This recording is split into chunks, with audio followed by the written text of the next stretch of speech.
Hello friends, कैसे हैं आप लोग। आज हम डिस्कस करेंगे संवैधानिक उपचारों का अधिकार जो अनुच्छेद 32 में प्रदान किया गया है। और कहा जाए तो ये सभी मौलिक अधिकारों में सबसे महत्वपूर्ण मौलिक अधिकार है। क्यों है अभी हम लोग आगे डिस्कस करेंगे। ठीक है, तो आज के लेक्चर की हाइलाइट्स देख लेते हैं सबसे पहले कि आज के लेक्चर की हाइलाइट्स क्या क्या हैं। तो देखिए, आज के लेक्चर के हाइलाइट्स में हम लोग प्रीवियस ईयर क्वेश्चन देखेंगे, फिर देखेंगे 5 प्रकार की याचिकाओं, ये जिसे रिट कहा जाता है, का वर्णन किया गया है, जिसमें बंदी प्रत्यक्षीकरण है, परमादेश है, उत्प्रेषण है, प्रतिषेध है, अधिकार परीक्षा है। इसका वर्णन करेंगे, ठीक है, कि ये क्या है और कब जारी किए जाते हैं। ठीक है, तो सबसे पहले देखते हैं प्रीवियस ईयर के क्वेश्चन को। तो आज का क्वेश्चन है, निम्नलिखित में से एक अधिकार को डॉक्टर बी.आर. अम्बेडकर द्वारा संविधान की आत्मा कहा गया। कौन सा अधिकार है? तो पहला धर्म की स्वतंत्रता का अधिकार, संपत्ति का अधिकार, समानता का अधिकार, संवैधानिक उपचार का अधिकार। तो डॉक्टर बी.आर. अम्बेडकर ने संवैधानिक उपचार के अधिकार को ही कहा था कि संविधान की आत्मा है, जबकि बाकी कई अन्य विद्वानों ने, किसी ने प्रियम्बल को कहा था। तो ये भी याद रखिएगा कि प्रियम्बल को किसी अन्य विद्वान ने कहा था संविधान की आत्मा, जबकि डॉक्टर बी.आर. अम्बेडकर ने संवैधानिक उपचार के अधिकार को कहा था कि ये संविधान की आत्मा है। अब एक सवाल यहाँ पे आता है कि ठीक है, जो हमें मौलिक अधिकार प्रदान किया गया है ये अपने आप में बहुत अच्छा है और प्रत्येक नागरिक को ये मौलिक अधिकार सशक्त बनाते हैं और गरिमापूर्ण जीवन जीने का अधिकार देते हैं। लेकिन अगर उस स्थिति की कल्पना कीजिए जब किसी व्यक्ति के मौलिक अधिकार का हनन हो रहा है, और ये हनन राज्य कर रहा है या कोई व्यक्ति कर रहा है, तो व्यक्ति के पास क्या विकल्प होता है? क्योंकि एक आम साधारण सा व्यक्ति है, उसके मौलिक अधिकार का जब हनन होगा तो उसके पास विकल्प क्या होगा कि अपने मौलिक अधिकारों के लिए वो क्या करे। तो यहाँ पे ये आता है कि मौलिक अधिकारों को लागू कराने का भी कोई प्रावधान होना चाहिए कि नहीं होना चाहिए? बिल्कुल, क्योंकि जब तक लागू कराने या उसको कंपनसेशन देने का कोई सिस्टम नहीं होगा, तब तक ये मौलिक अधिकार अपने आप में महत्वहीन है, ठीक है, या शक्तिहीन है। तो इन मौलिक अधिकारों को लागू कराने का जो अधिकार है वो भी स्वयं में एक मौलिक अधिकार है। अर्थात मौलिक अधिकारों को लागू कराने का अधिकार जो है वो भी व्यक्ति का एक फंडामेंटल राइट है, जिसको छीना नहीं जा सकता किसी भी रूप में। तो यही इसको कहा गया, इसी का वर्णन हम लोग करेंगे। तो भारतीय संविधान में उल्लिखित मूल अधिकार तब तक महत्वहीन, अर्थहीन, तर्कहीन व शक्तिहीन है जब तक कि इसे प्रभावी बनाने वाला प्रावधान न हो। ठीक है, अतः इसे प्रभावी बनाने के उद्देश्य से भारतीय संविधान के अनुच्छेद 32 में संवैधानिक उपचारों का अधिकार प्रदान किया गया है, जो स्वयं ही एक मूल अधिकार है। मतलब अपने आप में ही एक मूल अधिकार है, अर्थात मूल अधिकारों के संरक्षण का अधिकार स्वयं में ही एक मूल अधिकार है। इसकी महत्ता को स्पष्ट करते हुए डॉक्टर बी.आर. अम्बेडकर ने या भीमराव अम्बेडकर ने इसे संविधान का हृदय व आत्मा कहा। तो अभी हम लोग जो प्रीवियस ईयर क्वेश्चन को देख रहे थे उसका आंसर यहाँ मिल गया आपको। ठीक है, अब देखते हैं क्या है इसका। सर्वोच्च न्यायालय ने लोकहित, जिसको कहते हैं PIL, पब्लिक इंटरेस्ट लिटिगेशन, ठीक है, या जनहित याचिका बोल देते हैं, सर्वोच्च न्यायालय ने लोकहित। अब यहाँ पे क्वेश्चन आपसे पूछ रहा हूँ मैं बताया भी उसको, जब संविधान के स्रोतों के बारे में डिस्कशन कर रहे थे हम लोग, तो मैं बताया था कि लोकहितवाद या पब्लिक इंटरेस्ट लिटिगेशन का जो उसका स्रोत कहाँ से भारतीय संविधान में लिया गया है, आप जरूर पढ़े होंगे तो आपको याद होगा। ठीक है, चलिए, तो आप एक बार देखिएगा क्या है उसका, इसके स्रोत, लोकहितवाद का स्रोत क्या है, कब भारत में लाया गया, उस समय चीफ जस्टिस कौन थे, चीफ जस्टिस ऑफ इंडिया कौन थे, किस सन में लाया गया, और किन 2 जजों का इसमें बहुत महत्वपूर्ण योगदान है, जो बाद में चल के भारतीय मतलब चीफ जस्टिस बने भारत के, और उनके पुत्र भी चीफ जस्टिस ऑफ इंडिया थे या हैं, आप जो भी देखिएगा। ठीक है, चलिए, सर्वोच्च न्यायालय ने लोकहित के मामले में अनुच्छेद 32 के क्षेत्र को अत्यंत व्यापक बना दिया है। अब लोकहित से प्रेरित कोई नागरिक, मतलब इसका मतलब है कि जनहित याचिका के माध्यम से इसे बहुत व्यापक बना दिया है सर्वोच्च न्यायालय ने। ठीक है, तो कोई भी लोकहित से प्रेरित नागरिक या संस्था किसी ऐसे व्यक्ति के संवैधानिक या विधिक अधिकारों के प्रवर्तन के लिए लोकहितवाद दायर कर सकता है जो स्वयं यह कार्य करने में सक्षम नहीं है। जैसे क्या हुआ PIL में, क्या हुआ PIL में हुआ कि कोई भी व्यक्ति या संस्था, कोई एनजीओ है या कोई संस्था है, वो किसी अन्य व्यक्ति के बिहाफ पे भी एक रिट दायर कर सकती है कि उसके मौलिक अधिकारों का हनन हो रहा है। वो कोई जिसका हनन हो रहा है, कोई जरूरी नहीं है कि वही जाके इसको ले कि मेरे मतलब वही जाके दायर करे, नहीं। जैसे बहुत से ऐसे लोग हैं, जैसे मैं बताया था कि अनुच्छेद 24 के तहत किसी व्यक्ति का, किसी बालक का, जिसमें दिया गया था 6 से 14 वर्ष के बालक का स्कूल में मतलब उसका शोषण नहीं होना चाहिए, उससे मजदूरी उजदूरी नहीं कराना चाहिए। लेकिन अगर किसी बालक का हनन हो रहा है, उसका शोषण हो रहा है, वो चाहे एक अनुच्छेद 21A के तहत जो प्रावधान किया गया है कि 6 से 14 वर्ष के बीच के आयु वर्ग के बालकों को अनिवार्य प्राथमिक शिक्षा दी जाएगी, और कैसी होगी? निःशुल्क होगी। अगर राज्य उस प्रकार के बच्चे को शिक्षा नहीं दे रहा है तो वो तो बच्चा बहुत अज्ञानी है, उसको पता ही नहीं है कि उसके हित को संरक्षित करने के लिए सरकार ने कोई मौलिक अधिकार या संविधान ने कोई मौलिक अधिकार दिया है, तो वो न्यायालय नहीं जा सकता। तो उसके बिहाफ पे या उस बात को ध्यान में रखते हुए कोई थर्ड पार्टी जो जिसके मौलिक अधिकारों को हनन नहीं हो रहा है, लेकिन वो जाके क्या कर सकता है? सर्वोच्च न्यायालय में या उच्च न्यायालय में याचिका दायर कर सकता है। तो इसी को कहा जाता है लोकहितवाद या जनहित याचिका, जिसको कहते हैं PIL, पब्लिक इंटरेस्ट लिटिगेशन। ठीक है, तो ये किया गया है। इसके माध्यम से भी क्या कर सकता है? कोई दूसरा व्यक्ति भी जाकर न्यायालय से इसे लागू कराने का जनहितवाद दायर कर सकता है। ठीक है, फिर हम लोग देखते हैं कि सर्वोच्च न्यायालय ने इसके प्रवर्तन के लिए जनहित याचिका प्रारंभ किया। साथ ही समाचार पत्रों में छपी खबरों के आधार पर भी स्वतः संज्ञान लेते हुए, सुओ मोटो जिसको कहते हैं, संज्ञान लेते हुए कार्रवाई कर सकती। जैसे मान लीजिए कोई न्यूज़पेपर में खबर छपी कि फला जगह किसी जगह पे बच्चों का नियोजित किया गया है, जो 14 वर्ष से कम बच्चे हैं, वो किसी कारखाने या खान में काम कर रहे हैं, जैसे ईंट के भट्ठों पे बच्चे काम करते थे या ढाबे पे काम करते हैं बच्चे।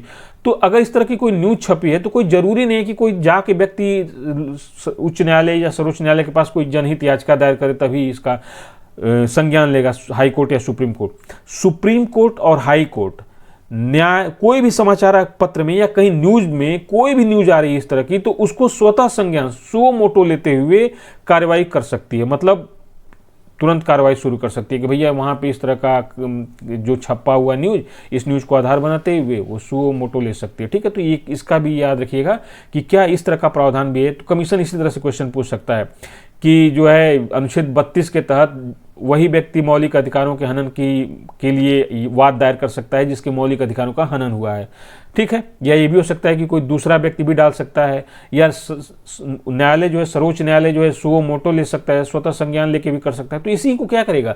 कमीशन इसे घुमा देगा कि क्वेश्चन आता हुआ भी हम लोग फंसने लगेंगे। ठीक है, अभी देखते हैं आगे। अनुच्छेद 32 में कुल 4 खंड हैं, खंड 1, खंड 2, खंड 3 व खंड 4, जिसमें खंड 1 में मूल अधिकारों को प्रवर्तित कराने के लिए उच्चतम न्यायालय में आवेदन करने का अधिकार प्रदान किया गया है। जिसमें खंड 1 में 32 के खंड 1 में मूल अधिकारों को प्रवर्तित कराने के लिए उच्चतम न्यायालय में आवेदन करने का अधिकार प्रदान किया गया है। खंड 2 में सर्वोच्च न्यायालय को मूल अधिकारों को प्रवर्तित करने के लिए आदेश, आर्डर, निर्देश, डायरेक्शन या रिट जारी करने का अधिकार प्रदान किया गया है। ठीक है, तो ये भी है। खंड 3 में इसके तहत संसद को यह अधिकार प्रदान किया गया है कि वह सर्वोच्च न्यायालय व उच्च न्यायालय के अतिरिक्त किसी अन्य न्यायालय को भी रिट जारी करने का अधिकार प्रदान कर सकती है, संसद कर सकती है। किंतु संसद ने अभी तक ऐसा नहीं कहा है। जैसे भारतीय संविधान के अनुच्छेद 32 में सर्वोच्च न्यायालय रिट जारी कर सकता है और 226 के तहत उच्च न्यायालय रिट जारी कर सकता है, लेकिन संसद को यह शक्ति दी गई है कि वह उच्च न्यायालय मतलब उच्चतम न्यायालय और उच्च न्यायालय के अतिरिक्त किसी तीसरे न्यायालय को भी क्या कर सकता है? रिट जारी करने का अधिकार प्रदान कर सकता है। ये संसद को अधिकार है, लेकिन अभी तक संसद ने इस प्रकार के अधिकार का प्रयोग करते हुए किसी अन्य न्यायालय को रिट जारी करने का अधिकार प्रदान नहीं किया है। तो याद रखिए, खंड 3 में ये प्रावधान है। खंड 4 में क्या प्रावधान है? उच्चतम न्यायालय में जाने के अधिकार को इस संविधान द्वारा अन्यथा उपबंधित के सिवा निलंबित नहीं किया जाएगा। मतलब अगर जो उच्चतम न्यायालय के तहत अनुच्छेद 32 के तहत व्यक्ति उच्चतम न्यायालय जा सकता है, उसका निलंबन इस अतिरिक्त दशा में नहीं किया जाएगा, सिर्फ एक ही दशा में किया जाएगा, जब राष्ट्रीय आपात की घोषणा हो और राष्ट्रपति ने अनुच्छेद 359 के तहत मूल अधिकारों को स्थगित न कर दिया हो या उनका निलंबन न कर दिया हो। और उसमें भी याद रखिएगा, अनुच्छेद 20 और 21 किसी भी दशा में निलंबित नहीं होते हैं, बाकी अनुच्छेद निलंबित हो सकते हैं। तो जब उनका निलंबन कर दिया गया है तो उस दशा में हम लोग अनुच्छेद 32 के तहत सर्वोच्च न्यायालय या अनुच्छेद 226 के तहत उच्च न्यायालय में नहीं जा सकते हैं, क्योंकि मूल अधिकार क्या हो गए हैं, राष्ट्रीय आपात के समय निलंबित हो गए हैं। तो याद रखिएगा, यही खंड 4 में उपबंधित है। फिर है अब सर्वोच्च न्यायालय और उच्च न्यायालय। देखिए, रिट जारी करते हैं तो कितने प्रकार की रिट हैं और उनका क्षेत्र क्या है, एरिया क्या है। तो देखिए, न्यायालय द्वारा जारी किए जाने वाले रिट के प्रकार एवं क्षेत्र। मूल अधिकारों को प्रवर्तित कराने के लिए सर्वोच्च न्यायालय को अनुच्छेद 32 के तहत व उच्च न्यायालय को अनुच्छेद 226 के तहत 5 प्रकार की, कितने प्रकार की, 5 प्रकार की रिट जारी करने का अधिकार प्रदान किया गया है। तो उच्च न्यायालय और सर्वोच्च न्यायालय 5 प्रकार की रिट जारी कर सकते हैं, जिसमें अनुच्छेद 32 के तहत सर्वोच्च न्यायालय को अधिकार दिया गया है और अनुच्छेद 226 के तहत उच्च न्यायालय को अधिकार दिया गया है। अब ये कौन कौन से हैं रिट? तो पहला है बंदी प्रत्यक्षीकरण, जिसको बोलते हैं हैबियस कॉर्पस, बंदी प्रत्यक्षीकरण। दूसरा है परमादेश, जिसको बोलते हैं मैंडमस। तीसरा है प्रतिषेध, जिसको बोलते हैं प्रोविजन, ठीक है। चौथा है उत्प्रेषण, जिसको बोलते हैं सरसेरी। और 5वां है अधिकार परीक्षा, जिसको बोलते हैं को वारंटो। तो ये सब लैटिन लैंग्वेज के हैं, भाषा के शब्द हैं, तो उतना नहीं, बस हिंदी में याद रखिएगा, बंदी प्रत्यक्षीकरण, परमादेश, प्रतिषेध, उत्प्रेषण या अधिकार परीक्षा। और मैं तो कहूँगा कि इंग्लिश वाला भी याद कर लीजिए। कमीशन का क्या है ना कि कभी हिंदी नहीं देता है, यही सीधे सीधे उठा के देता है कि हैबियस कॉर्पस या मैंडमस या प्रोविजन या सरसेरी या को वारंटो क्या होता है, तो इसका ही मतलब होता है, ठीक है। तो इसको इंग्लिश वाला भी याद कर सकते हैं। तो देखिए, एक इसमें थोड़ा सा फैक्ट है, इसको जरूर याद रखिएगा कि ध्यातव्य है कि 1950 से पहले केवल कलकत्ता, मद्रास व बम्बई उच्च न्यायालय को ही रिट जारी करने का अधिकार प्राप्त था, ठीक है। तो देखिए, एक चीज़ यहाँ पे मैंने कलकत्ता लिखा है, जबकि इसका नाम क्या हो गया है, कोलकाता हो गया है। मद्रास, इसका नाम चेन्नई हो गया है। बम्बई का नाम क्या हो गया, मुंबई हो गया है। तो यहाँ पर देखिए, एक तो ये है कि कोलकाता हाई कोर्ट नहीं, Calcutta high court, Madras high court और बम्बई हाई कोर्ट, उस समय नाम इनका यही था। तो जो उस समय नाम था जिसका और उस समय का वर्णन कर रहे हैं, तो हम लोग उसको उस समय का भी नाम वर्णित लिख सकते हैं। लेकिन आज के संदर्भ में अगर कोई बात कर रहे हैं तो उसका नाम वर्तमान वाला रखिएगा, जो वर्तमान नाम है, ये नहीं कि उसका पुराना नाम रख दीजिएगा। इससे पुराना नाम रखने से कमीशन सोचता है कि आप अपने जनरल नॉलेज से अवेयर नहीं हैं, आप कहीं के डीएम हैं, एसपी हैं और आप कोई या किसी भी पद पे हैं सिविल सर्विस के, और आपको खुद ये पता नहीं है कि सरकार ने कोई नीतिगत निर्णय लेके किसी प्लेस का नाम बदल दिया है और आप इससे अवेयर नहीं हैं, या आप बहुत कैजुअल हैं कि आपको कोई लेना देना नहीं, आपको पता है लेकिन आप अपने धर्रे पे चल रहे हैं, तो इसको बहुत बैड मैनर माना जाता है। तो याद रखिएगा कि जो नाम चेंज कर दिया गया है उसी नाम को लिखिएगा, ठीक है। हाँ, जब पुरानी बात, ऐतिहासिक बात लिख रहे हैं, जैसे क्या है, ये ऐतिहासिक बात 1950 की बात की जा रही है, तो उस समय कलकत्ता नाम कलकत्ता ही था, कोलकाता नाम ही था, मद्रास ही नाम था चेन्नई का, बाद में चेन्नई पड़ा है, ठीक है। तो इसको वहां पे लिख सकते हैं। चलिए फिर देखते हैं, उच्चतम न्यायालय का रिट संबंधित न्यायिक क्षेत्र उच्च न्यायालय से 3 प्रकार से भिन्न है। मतलब सुप्रीम कोर्ट का हाई कोर्ट के से रिट संबंधित मामले में 3 प्रकार से भिन्नता है। कौन कौन सी है? देखिए, सर्वोच्च न्यायालय केवल मूल अधिकारों के क्रियान्वयन को लेकर ही रिट जारी कर सकती, कौन? Supreme court. वहीं उच्च न्यायालय मतलब हाई कोर्ट इसके अतिरिक्त सामान्य कानूनी अधिकार के संबंध में भी रिट जारी कर सकता है। मतलब हाई कोर्ट का रिट जारी करने का अधिकार सर्वोच्च न्यायालय से क्या है? ज्यादा है। तो यहां पे याद रखिएगा कि हाई कोर्ट मौलिक अधिकारों के अतिरिक्त अन्य कानूनी अधिकार के संबंध में भी रिट जारी कर सकता है, कौन? हाई कोर्ट, ठीक है। दूसरी भिन्नता क्या है कि सर्वोच्च न्यायालय किसी एक व्यक्ति सरकार के विरुद्ध रिट जारी कर सकती है, जबकि उच्च न्यायालय केवल संबंधित राज्य के। अब देखिए ये क्या है, सर्वोच्च न्यायालय जो है पूरे देश के लिए रिट जारी कर सकता है, कहीं पे भी, किसी के, उत्तर प्रदेश में भी हो, तमिलनाडु में है, जम्मू कश्मीर में है, अरुणाचल प्रदेश में, गुजरात में, देश के किसी भी भाग में व्यक्ति या सरकार के विरुद्ध रिट जारी कर सकता है। जबकि उच्च न्यायालय क्या है, अपने राज्य क्षेत्र से संबंधित एरिया के लिए ये जारी कर सकता है। ठीक है, उच्च न्यायालय केवल संबंधित राज्य के व्यक्ति या अपने क्षेत्र के राज्य को, या यदि मामला दूसरे राज्य से संबंधित हो तो वहां के खिलाफ ही रिट जारी कर सकता है। मतलब यहां हाई कोर्ट पूरे देश के लिए रिट जारी नहीं कर सकता है, जो इसका न्यायिक क्षेत्र है उसी के अंतर्गत क्या कर सकता है, ये रिट जारी कर सकता है। यहां स्पष्ट है कि रिट जारी करने का क्षेत्रीय न्याय क्षेत्र सर्वोच्च न्यायालय का अधिक है। सर्वोच्च न्यायालय का क्या है, पूरे देश में है, जबकि जो हाई कोर्ट है जो उसका क्षेत्राधिकार में आता है, जैसे मान लीजिए कि लखनऊ हाई कोर्ट है या इलाहाबाद हाई कोर्ट है, तो इलाहाबाद हाई कोर्ट कोई भी रिट जारी करेगा तो वो इलाहाबाद की क्या करेगा, पेरीफेरी में जारी करेगा। लेकिन मान लेते हैं कि कोलकाता हाई कोर्ट कोई रिट जारी करता है, तो कोलकाता हाई कोर्ट जो रिट जारी करेगा तो वो कोलकाता राज्य के लिए तो होगा ही, साथ में जो अंडमान निकोबार द्वीप है वो भी क्या है, उसके अंतर्गत आ रहा है, या दूसरे राज्य भी हैं। ठीक है, कोई राज्य जैसे गुवाहाटी हाई कोर्ट है तो वो असम के लिए तो होगा ही, साथ में जो अन्य जो क्षेत्र हैं जो गुवाहाटी हाई कोर्ट में इनको सम्मिलित किया गया है उनके लिए भी क्या होगा, वो रिट जारी हो सकता है। ठीक है, मतलब वो दूसरे राज्य के लिए है लेकिन वो किसके न्याय क्षेत्र में आ रहा है, उसी हाई कोर्ट के न्याय क्षेत्र में आ रहा है। तो यहां पर यह भी बात ध्यान रखनी है। अब तीसरा क्या अंतर है, अनुच्छेद 32 के तहत उपचार अपने आप में एक मूल अधिकार है। ठीक है, मतलब अनुच्छेद 32 के तहत सर्वोच्च न्यायालय से मूल अधिकारों को उपचार प्राप्त करना भी क्या है, एक मौलिक अधिकार है। इसलिए सर्वोच्च न्यायालय अपने रिट न्याय क्षेत्र को नकार नहीं सकता है। मान लीजिए मेरे मौलिक अधिकारों का हनन हुआ है और मैं सर्वोच्च न्यायालय में जाता हूं अनुच्छेद 32 के तहत, तो सर्वोच्च न्यायालय नकारेगा नहीं कि जाके पहले हाईकोर्ट में आइए। ठीक है, वो ऐसा मना नहीं कर सकता है। ठीक है, डायरेक्ट हम गए सर्वोच्च न्यायालय हाई सुप्रीम कोर्ट तो भी वो मना नहीं करेगा।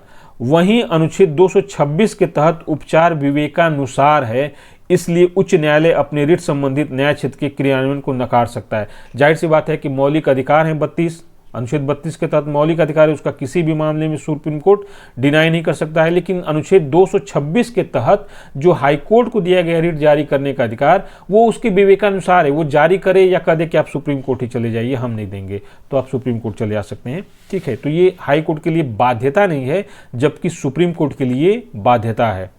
देखिए यहाँ पे संसद को अनुच्छेद 139 के अंतर्गत यह अधिकार प्राप्त है कि वह सर्वोच्च न्यायालय को किन्हीं अन्य प्रयोजनों के लिए भी रिट जारी करने की शक्ति प्रदान कर सकता है। अनुच्छेद 32 व अनुच्छेद 226 में 5 प्रकार की रिटों का उल्लेख किया गया। अब देखिए, एक तो हम लोग देखिए कि संसद को यह अधिकार है कि वो सुप्रीम कोर्ट और हाई कोर्ट के अतिरिक्त किसी अन्य न्यायालय को भी यह अधिकार दे सकता है कि तुम भी रिट जारी करो। पहला तो संसद को यह अधिकार है। दूसरा यहाँ पे यह कहा गया है कि संसद को अनुच्छेद 139 के अंतर्गत यह अधिकार है कि सर्वोच्च न्यायालय को कहे कि तुम मौलिक अधिकारों को नहीं बल्कि अन्य प्रयोजनों के लिए भी क्या करो, रिट जारी कर सकते हो। तो जो हमने देखा कि सर्वोच्च न्यायालय भी पहला देख रहे थे ये कि सर्वोच्च न्यायालय केवल मूल अधिकारों के क्रियान्वयन को लेकर ही रिट जारी कर सकता है, जो पहला पॉइंट है। वहीं उच्च न्यायालय इसके अतिरिक्त सामान्य कानूनी अधिकार के संबंध में भी रिट जारी कर सकता है।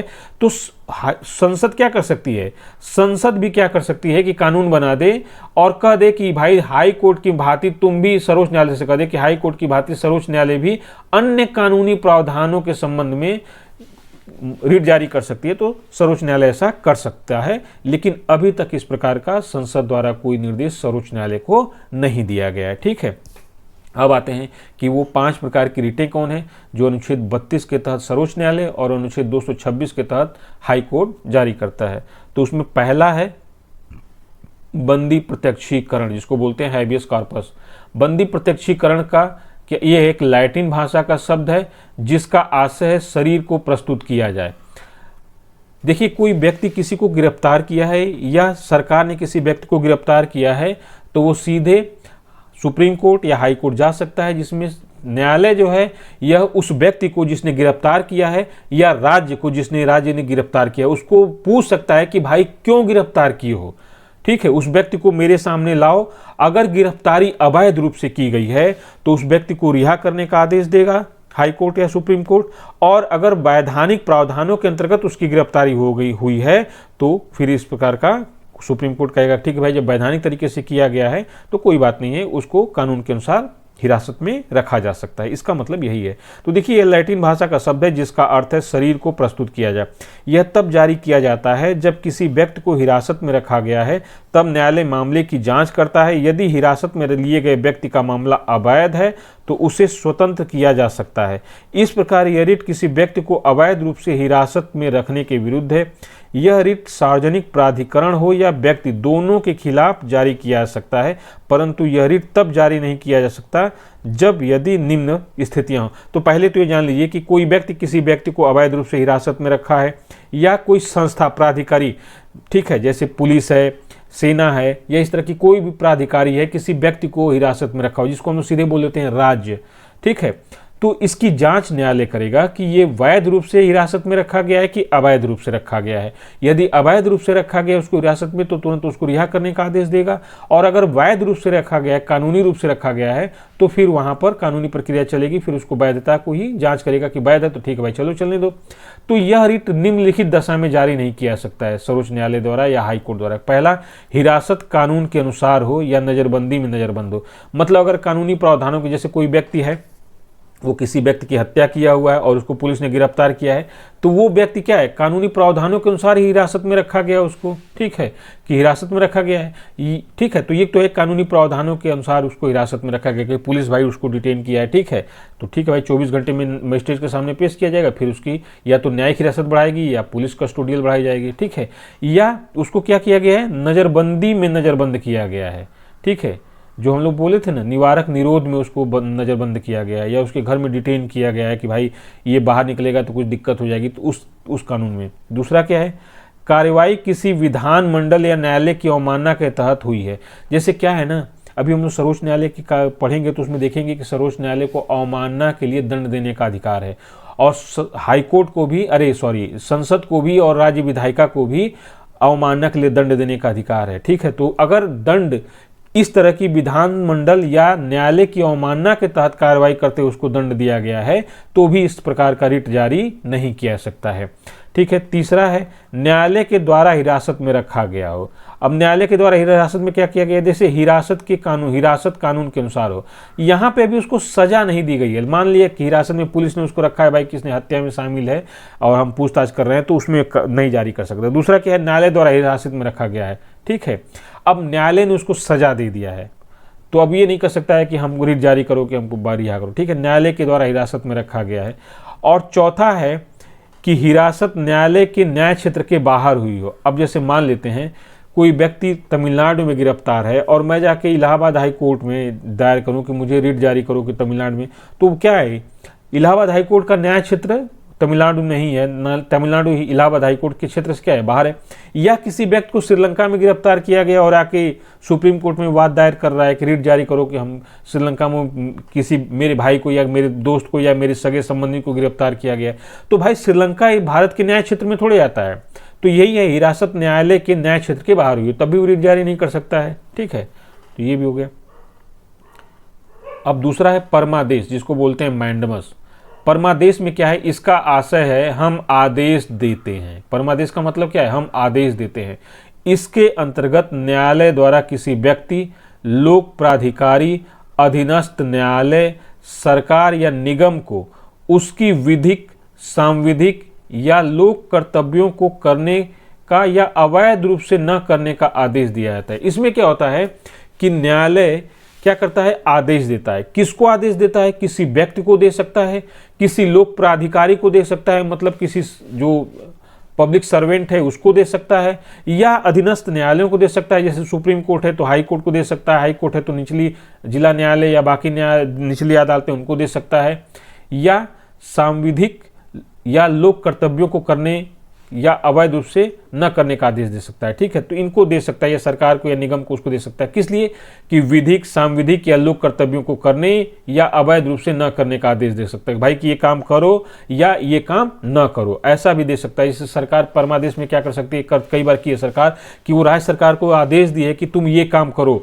जैसे बच्चों के अधिकारों का हनन हो रहा है तो तुम ये काम करो कि बच्चों के उनके मौलिक अधिकारों का हनन न हो, या बच्चों की स्वास्थ्य की देखभाल के लिए ये काम करो, या जो असहाय हैं, अशक्त हैं, उनके वर्ग के लिए काम करो। तो कभी कभी इसीलिए कहा जाता है कि इसको कहा जाता है कि न्यायिक एक मतलब सक्रियता, मतलब न्यायालय इतना सक्रिय है कि कभी कभी वो कार्यपालिका के कार्यों को भी करने लगता है। ठीक है, तो इसी में क्या करता है वो, परमादेश के अंतर्गत क्या करता है, राज्य को आदेश देता है। ठीक है, अब आगे पढ़ते हैं। परमादेश रीट निम्न दशाओं में जारी नहीं की जा सकती है। जो परमादेश है, मैंडमस है, वो निम्न दशाओं में जारी नहीं की जा सकती। वो दशाएं क्या हैं, निजी व्यक्तियों या इकाई के विरुद्ध।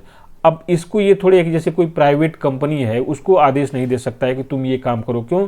क्योंकि ये उसका कर्तव्य थोड़े, वो प्रॉफिट मेकिंग एजेंसी है, उसको इसके काम के लिए थोड़ी कहा जा सकता है कोई परमादेश जारी किया जा सकता है। दूसरा क्या है, ऐसे विभाग जो गैर संवैधानिक है, मतलब ऐसे विभाग जिनका संविधान में वर्णन नहीं है, उनके लिए भी ये काम नहीं कर सकता है न्यायालय। तीसरा है, जब कर्तव्य विवेकानुसार हो, मतलब कोई अथॉरिटी है और उसके विवेक पे काम छोड़ा गया। जैसे हम पढ़ते हैं ना कि राष्ट्रपति को बहुत से विवेकाधीन शक्तियां प्राप्त है, राज्यपाल को बहुत से विवेकाधीन शक्तियां प्राप्त हैं, तो जो उसकी विवेकाधीन शक्तियों के अंतर्गत आता है, तो न्यायालय परमादेश के तहत ये आदेश नहीं दे सकता है कि तुम इस प्रकार का कार्य करो। भाई, जब उसके विवेकानुसार कार्य करने का संसद द्वारा उसको अधिकार दिया गया है, तो उसका जो विवेक होगा उसी के अनुसार डिसीजन लेगा। आप जबरदस्ती नहीं कर सकते कि नहीं तुम इस तरह का डिसीजन लो। ठीक है, फिर चौथा है, संविदात्मक दायित्व को लागू करने के विरुद्ध। ठीक है, जो कॉन्ट्रैक्ट लाइबिलिटीज हैं या जो भी रिस्पॉन्सिबिलिटीज हैं, उनको लागू करने के विरुद्ध इस प्रकार की रिट जारी नहीं की जा सकती। अगला है, भारत के राष्ट्रपति या राज्य के राज्यपालों के विरुद्ध। तो वही मैं कहा कि राष्ट्रपति या राज्यपाल को बहुत से कार्य करने होते हैं। ठीक है, जिसमें आर्थिक है, विधायी, ठीक है, कार्यपालिका शक्तियां हैं, न्यायिक शक्तियां हैं, सैन्य शक्तियां हैं, तो इस प्रकार की या विवेकी शक्तियां हैं। तो इस प्रकार के कार्यों को करने के लिए कि तुम यही काम करो, इस तरह का परमादेश जो है वो राष्ट्रपति और राज्यों के राज्यपाल के विरुद्ध नहीं जारी किया सकता है। तथा उच्च न्यायालय के मुख्य न्यायाधीश जो न्यायिक क्षमता में कार्यरत हैं, उनके खिलाफ भी इस प्रकार का परमादेश जारी नहीं किया जा सकता है। तो यहाँ पे याद रखना है कि परमादेश किन किन दशाओं में जारी किया जा सकता है, किन किन दशाओं में जारी नहीं किया जा सकता है। फिर देखते हैं प्रतिषेध। इसका मतलब है प्रोहिबिशन, मतलब रोकना, किसी चीज को रोकना। इसका आशय है मना करना या रोकना। यह निषेधाज्ञा की भांति है। यह रिट वरिष्ठ न्यायालयों द्वारा अधीनस्थ न्यायालयों तथा अर्ध न्यायिक अधिकरणों के विरुद्ध जारी की जाती है। इसके माध्यम से अधीनस्थ न्यायालय को ऐसी अधिकारता का प्रयोग करने से निषिद्ध किया जाता है जो उसमें निहित नहीं है। मतलब कोई न्यायालय अपने न्याय क्षेत्र से आगे बढ़ के कोई कार्य कर रहा है, न्याय दे रहा है, तो तुरंत जो उसके ऊपर वाला जो वरिष्ठ न्यायालय है, जैसे कोई जिला न्यायालय है, ठीक है, डिस्ट्रिक्ट कोर्ट है, वो कोई ऐसा निर्णय दे रहा है जो उसकी अधिकारता में नहीं है, तो हाई कोर्ट तुरंत क्या करेगा, प्रतिषेध लगा देगा कि भाई निर्णय मत दो, तुम्हारे अधिकारता में ये काम नहीं है। और मान लीजिए हाई कोर्ट कोई इसी प्रकार का निर्णय देना चाह रहा है या मामले की सुनवाई कर रहा है जो उसके न्यायिक क्षेत्र के विरुद्ध है या अधिकार क्षेत्र से बाहर है, तो सुप्रीम कोर्ट उसको रोक सकता है। ठीक है, तो यही है, यह रिट केवल न्यायिक या अर्ध न्यायिक कृत्यों के विरुद्ध ही जारी किया सकता है। मतलब सरकार के विरुद्ध नहीं जारी किया जाएगा, या तो किसी न्यायालय के या जो कहा जाता है ना ट्रिब्यूनल होते हैं, अर्ध न्यायिक कृत्य, उनके ही विरुद्ध जारी किया सकता है। किसी कार्यपालिकी या विधायिक कृत्य या किसी प्राइवेट व्यक्ति या संघ के विरुद्ध यह रिट जारी नहीं की जा सकती। तो याद रखिएगा, ये किसके खिलाफ जारी की सकती है, न्यायिक या अर्ध न्यायिक कृत्यों के विरुद्ध जारी कर सकती है। कार्यपालिका या विधायिका के खिलाफ या प्राइवेट व्यक्ति या कोई संघ संगठन है उसके विरुद्ध यह रिट जारी नहीं हो सकती। याद रखिएगा, यह रिट सिर्फ उसी स्थिति में जारी की जा सकती है जबकि कार्यवाही किसी न्यायालय या अधिकरण के समक्ष लंबित है, अभी फैसला नहीं दिया गया है, अभी कार्रवाई चल रही है, तभी जारी किया सकता है प्रतिषेध। अभी इसमें औत्प्रेषण एक आगे आएगा, उसमें दो मौलिक अंतर हैं, तो उन दो मौलिक अंतर क्या है एक साथ देखते हैं। पहले प्रतिषेध देख लिए कि भाई ये अर्ध न्यायिक क्षेत्र है या न्यायालय का कोई क्षेत्र है, उसमें कोई कार्यवाही चल रही है, अभी फैसला नहीं आया है, तो उसको हाई कोर्ट या सुप्रीम कोर्ट या जो भी वरिष्ठ न्यायालय है वो रोक सकता है कि भाई तुम्हारे अधिकारता में या तुम्हारे अधिकार क्षेत्र में इस पे फैसला देना शामिल नहीं है, तो उसको तुरंत रोक सकता है। ठीक है, तो इसको देख लेते हैं। अब फिर हम लोग आते हैं आगे। फिर है उत्प्रेषण, जिसको बोलते हैं सरसेरी उत्प्रेषण। इसका आशय है सूचना देना या प्रमाणित होना या मंगवा लेना। उत्प्रेषण का मतलब यह रिट अधीनस्थ न्यायालयों या न्यायिक अधीनस्थ न्यायालयों या न्यायिक या अर्ध न्यायिक कार्य करने वाले निकायों के विरुद्ध जारी की जाती है। तो ये वरिष्ठ न्यायालय भी क्या करता है, जो अपने नीचे के न्यायालय हैं उनको जारी करता है, यही समझ लीजिए। इसके द्वारा अधीनस्थ न्यायालयों को अपने समक्ष प्रस्तुत मामले को वरिष्ठ न्यायालय को भेजने का निर्देश दिया जाता है। ठीक है, जैसे कोई भी उच्च न्यायालय वरिष्ठ न्यायालय है, वो क्या कहेगा नीचे वाले न्यायालय को कि तुम भाई ये मामला हमको भेज दो, रिफर कर दो, मेरे पास भेज दो, अब तुम इस पर कोई निर्णय मत लो। तो यहाँ पे भी क्या है, वो अपने पास मंगा लेता है। अभी यहाँ क्या है, यह रिट निम्न आधारों पर जारी की जाती है। पहला है, कौन से आधार पर जारी की जाती है, अधीनस्थ न्यायालय में अधिकारता का अभाव या आधिक्य है। मतलब अधीनस्थ न्यायालय अपनी अधिकारता से बाहर जाके काम कर रहा है या अपनी क्षमता से कम काम कर रहा है। ठीक है, या कोई हो सकता है कि कोई इसमें लगे कि गड़बड़ी देखी जा रही है, इसमें बहुत ढुलमुल हो, ये अपना रहा न्यायालय, तो उसमें मंगा सकता है। दूसरी क्या है कंडीशन, उसमें उसने नैसर्गिक न्याय का उल्लंघन किया है। मतलब जो नैसर्गिक न्याय है, प्राकृतिक न्याय है, उसका ही उल्लंघन कर दिया है न्यायालय ने। कौन देख रहा है, ये ऊंचे का न्यायालय देख रहा है। मतलब जो वरिष्ठ न्यायालय है वो देख रहा है कि भाई इसने क्या किया है, इसने बेसिक न्याय के कॉन्सेप्ट को ही क्या कर दिया है, इसका उल्लंघन कर दिया है, तभी भी ये जारी किया जा सकता है। तो इसका मतलब है कि इसने नैसर्गिक न्याय के सिद्धांत का भी क्या किया है, उल्लंघन किया है। या निर्णय में वैधानिक गलती अभिलेख में स्पष्टता प्रदर्शित हो रही है। मतलब जो निर्णय दिया है उसमें वैधानिक गलती, जो न्यायालय का निर्णय है उसमें वैधानिक गलती स्पष्ट रूप से दिख रही है, तो क्या कर सकता है, अपने पास मंगा सकता है। अब देखिए यहाँ पे क्या है, यद्यपि प्रतिषेध जो हम लोग आगे पढ़े हैं वह उत्प्रेषण दोनों अधीनस्थ न्यायालयों के या अर्ध न्यायिक क्षेत्र के विरुद्ध ही जारी की जा सकती है, किंतु दोनों रिटों का मुख्य उद्देश्य पृथक है, अलग है। क्या है, प्रतिषेध रिट जो पहले वाले पढ़े हम लोग, प्रतिषेध रिट कार्रवाई के दौरान कार्रवाई को रोकने हेतु जारी की जाती है। मतलब अभी निर्णय नहीं आया है तभी जारी की जा सकती है, प्रतिषेध रोक दिया भाई कि निर्णय मत दो।